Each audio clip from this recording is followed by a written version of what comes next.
So Jim, walk me through the life in California, coming out of Memphis, Tennessee, Hampton, North Memphis, Fraser, Mitchell High. Take me through Cali, coming from the slum, the trenches like that. You know what, man? One thing Cali is big. It was busy. I was getting lost. They were just trying to figure out lifestyle. Yo. So it was definitely excuse me. It was definitely a kind of different culture wise, you know. Man, I swear to God, when I came and visit you no couple times, like I'm like, what the fuck? Like that shit different, you know. Me, you was kicking in it. Yep. Yeah, you even took me to Mexico too. Oh yeah, Mexico, yeah. And I love the weather, the mountains, and the lifestyle out there. You know, Cali's just different. The lifestyle is great.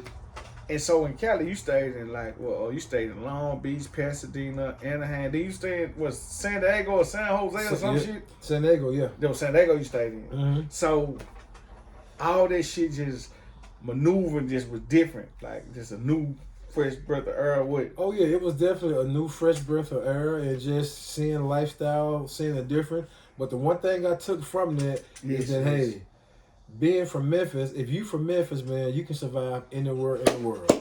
I mean, and people will talk about, oh man, you talk country, you talk this, but out there, you know, it's the country dude that's coming up and swooping up on their chicks. You know what I'm saying, right?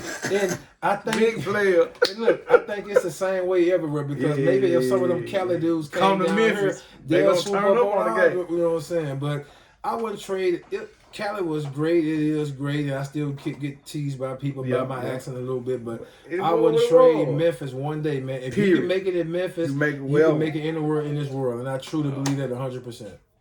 Take me to Canada, man. I gotta know about Canada. What the fuck even took you to Canada? You know what? It's me funny. And you on the phone in Canada. San Diego. So when I lived in San Diego, I played arena football for the San Diego Riptide there. Oh. And there was this spot that we used to go to called El Torito. Okay. And so Shayna, which is my ex-girlfriend in Canada, I met her there. So You met her playing arena ball. Yeah, when I was playing arena football in San Diego, I met Shayna, and then that's out, and she's from Canada. So after that, what city? Like Amsterdam or something? She's from Edmonton, Alberta. Okay. Yep. Cool. Yep. So did you like it in Canada? Like they were been smoking dope over there. Yeah, you know what, man? Do they talk like Yeah, honestly, bro. To me, Canada is just like the U.S. To be honest with you. Well, I've only been to Edmonton. It was just cold as hell there. You know, having to get up and shovel snow. But do a nigga go through Detroit or Cali or Minnesota? Well, you know, it all depends on what part. The part that she lived in, that was through Minnesota. Okay, so. Now take me to New Hampshire. Okay, you played arena ball in San Diego. Yeah.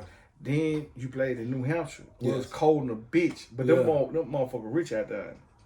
It's somebody out there. I heard that. I don't know. I didn't know it cold. So take us to New Hampshire.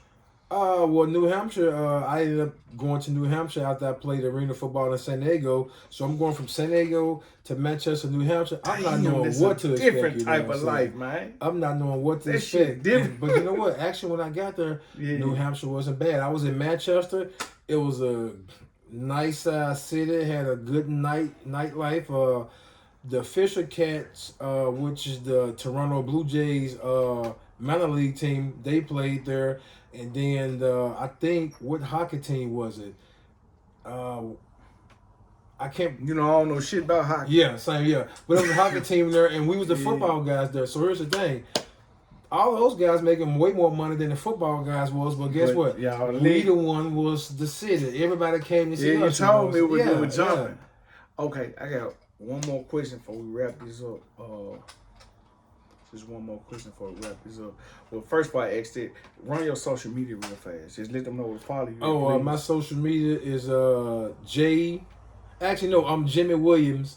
So on Instagram. So J40 Dog on Instagram. And my Facebook is Jimmy Williams. So if you look me up on IG, J40DOG. Follow it the fast way. Tell them different people you've did personal security for. Rest in peace to your partner Mac Miller. Yeah. Shout out to Wiz Khalifa. But just tell them some people you've done personal security for. And you held down. Yeah, well, the first person I did personal security for was this producer. His name Tricky Stewart. Tricky Stewart produced The Dream. He was an artist that was out.